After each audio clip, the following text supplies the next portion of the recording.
Hello everyone, मेरा नाम ब्रिजेश मौर्य और आपका स्वागत है बीएम लॉ क्लासेस में। आज हम स्टार्ट करेंगे chapter third of the punishment. जो चैप्टर थर्ड ऑफ पनिशमेंट है वो बताता है पनिशमेंट के बारे में जो इंडियन पिनल कोड में लग सकते हैं।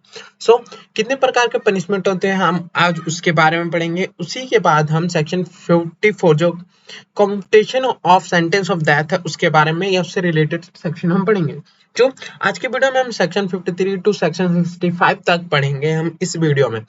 स्टार्ट करने से पहले अगर आपने इस चैनल को सब्सक्राइब नहीं करा प्लीज सब्सक्राइब करना, जिससे आपको आगे चल के रिलेटेड सीआरपी से रिलेटेड, आईपीसी से रिलेटेड और सीपीसी से रिलेटेड वीडियो आपको वाइज सेक्शन वाइज आपको वीडियो मिलती रहे। चलिए आज का स्टार्ट करते हैं। पहला सेक्शन जो है 53, जो 53 बताता है वो punishment. The punishment to which offender are liable under the provision of this code.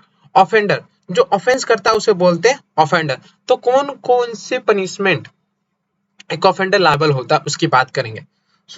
पहला है डेथ, उसकी लाइफ उसे फांसी पे चढ़ा देने के लिए सेंटेंस पास करा जाएगा, वो है death. Imprisonment of life for life, उसे एट द एंड तक लाइफ उसे इम्प्रिजमेंट में ही मतलब जेल में ही रखा जाएगा। दूसरा तीसरा imprisonment which is a two description, namely first is rigorous that is the with hard labour और सेकंड इज सिंपल।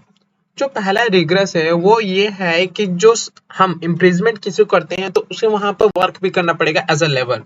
और जो सेकंड है वो सिंपल, बस उसे जेल में रखा जाएगा और कुछ काम करने के लिए नहीं बोला जाएगा। Fourth is forfeiture of property, उसकी प्रॉपर्टी को फॉरफीचर कर लिया जाएगा। And then is fine. Fifth is fine, जो फाइन है वो होगा कि फाइन बस दिया जाएगा। तो सबसे रिग्रेस जो आईपीसी में एक पनिशमेंट है वो है दैट, जो सबसे पहले नंबर पर डाला गया है। और सबसे लोएस्ट जो रिग्रेस नहीं है वो है फाइन। ये है सेक्शन 53 जो बता रखा है कि इंडियन पिनल कोड में कितने प्रकार के पनिशमेंट हो सकते हैं, मतलब it means type of punishment. Now अब मैं बात करूंगा सेक्शन 54 की, जो है commutation of sentence of death. अब कम्यूटेशन का मतलब क्या होता है। जैसे एक बात करूं, एक पर्सन ए है जिसके लिए सेंटेंस पास करा गया डेथ के लिए। किसके लिए? डेथ के लिए उसे सेंटेंस पास करा गया। मर क्या हुआ कि कोई कुछ पता चला कि जो सेंटेंस पास कराया उसमें कोई गलती है, वो सही नहीं है। तो क्या कर सकती है अप्रोप्रिएट गवर्नमेंट ही उस जो डेथ के लिए सेंटेंस पास करा गया है उसे चेंज कर सकती है किसी और पनिशमेंट में, या फिर इम्प्रिजमेंट फॉर लाइफ हो, इम्प्रिजमेंट हो, फाइन हो, या फिर फॉरफीचर ऑफ प्रॉपर्टी हो, उस चीज में चेंज करी जा सकती है। तो उसे कहते हैं commutation of sentence of death. तो सब पढ़ते हैं आगे। In every case in which sentence of death shall have been passed, मतलब कोई भी सेंटेंस डेथ के लिए पास कर दिया गया हो तो द अप्रोप्रिएट गवर्नमेंट में without the consent of the offender, बिना ऑफेंडर के कंसेंट ले हुए, commute the punishment for any other punishment provided by this code. It means अगर अप्रोप्रिएट गवर्नमेंट चाहती है तो सेंटेंस पास हो गया हो डेथ के लिए तो उसकी मर्जी से वो कोई भी सेंटेंस डेथ का सेंटेंस कम्यूट कर सकती है punishment for any other punishment. Simple, ये बोल रहा है सेक्शन 54। नाउ अब बात करूंगा मैं सेक्शन 55, जो बता रखा है commutation of sentence of imprisonment for life. अब इम्प्रिजमेंट फॉर लाइफ के लिए भी उसका भी चेंज करा जा सकता है। Now in every case in which sentence of imprisonment for life shall have been passed, जिस किसी को भी इम्प्रिजमेंट फॉर लाइफ के लिए सेंटेंस पास कर दिया गया, इसमें भी द अप्रोप्रिएट गवर्नमेंट में without the consent of offender, बिना ऑफेंडर के कंसेंट लिए हुए, commute the punishment for imprisonment either description for a term not exceeding 14 day. वो किसी भी इम्प्रिजमेंट, वो जो पनिशमेंट जो लाइफ के लिए इम्प्रिजमेंट फॉर लाइफ के, वो किसी और में चेंज कर सकती है, मगर वो इम्प्रिजमेंट में ही चेंज करेगी जिसकी 14 ईयर से ज्यादा नहीं होनी चाहिए इम्प्रिजमेंट। उसे क्या वो होता है commutation of sentence of imprisonment for life. Now ये हो गया हमारा सेक्शन 54 और सेक्शन 55। अब बात करूंगा सेक्शन 55 ए, इसमें बता रखा है कि आखिर अप्रोप्रिएट गवर्नमेंट होती क्या है। हर जगह दे रखा है अप्रोप्रिएट गवर्नमेंट में वो सेंटेंस को कम्यूट कर सकती है, नाउ तो अप्रोप्रिएट गवर्नमेंट होती क्या उसके बात करेंगे। नाउ इन सेक्शन 54 एंड 55, जो ये 54 और 55 दे रखा है, the expression appropriate government means in case where the sentence is a sentence of death or for an offense against any law relating to matter to which the executive power किससे related है, executive power से of the union extend the central government. अगर मैं बात करूं तो इसमें यह बताया गया अगर कोई भी सेंटेंस जो डेथ से रिलेटेड है, जो 54 में बता रखा था डेथ से रिलेटेड, उसमें कौन कौन पास कर सकता है, सेंट्रल गवर्नमेंट अप्रोप्रिएट गवर्नमेंट कहलाएगी। मगर बी जो है अदर देन डेथ और not offense against any law relating to matter to executive power the state extent the government of state appropriate government कहलाएगी। तो सिंपल सी बात करो तो सेक्शन 54 के लिए सेंट्रल गवर्नमेंट को हम बताएंगे अप्रोप्रिएट गवर्नमेंट, और सेक्शन 55 के लिए हम बताएंगे स्टेट गवर्नमेंट।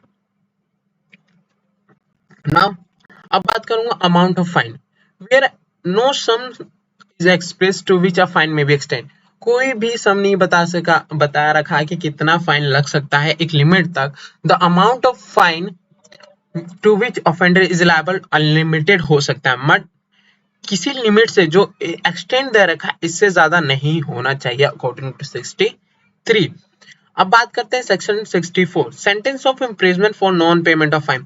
अगर मान लिया जाए कि किसी भी रीजन से जिसपे फाइन लगाया गया है वो फाइन नहीं दे पा रहा, तो उसके लिए इम्प्रिजमेंट का सेंटेंस पास करा जा सकता है। Now in every case of an offence punishable with imprisonment, punishable हो सकता है imprisonment as well as fine in which the offender is sentenced to a fine। मतलब जिसके लिए फाइन लगाया गया, जिसके ऊपर लगाया गया, अगर वो फाइन नहीं दे पाता है तो उसके फेवर में सेंटेंस पास कर जाता है इम्प्रिजमेंट के लिए। नाउ वेदर विद और without imprisonment and in every cases of offence punishable with the imprisonment और फाइन, और with the fine only in which the offender is sentenced to fine, it shall be competent to the court with the sentence such offender to direct by sentence that in default of payment of fine offender shall suffer imprisonment for a certain term, which imprisonment shall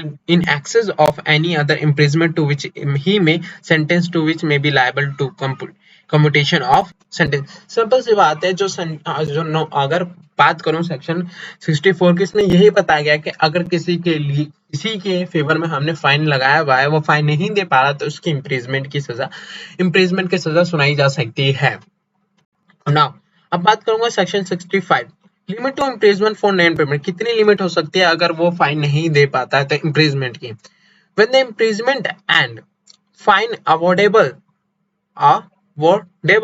the term for which the court direct the offender to imprisonment in default of payment of fine shall not exceed 1/4 of the term of imprisonment is maximum fixed for the offense if the offender is punishable imprisonment as well as fine। क्या बताया गया है कि वो not exceed 1/4 of the term of imprisonment which is maximum fixed for the offense। जितना भी fine लगाया गया है उसका 1/4 निकाल के उससे ज्यादा नहीं होना चाहिए किसी की इम्प्रिजमेंट की क्या पनिशमेंट। बस ये बताया गया सेक्शन 65 में। सेक्शन 65, सेक्शन 64, सेक्शन 63 और सेक्शन 55, 54, 55 और 53 हमने पढ़ लिया। तो मिलते हैं नेक्स्ट वीडियो में।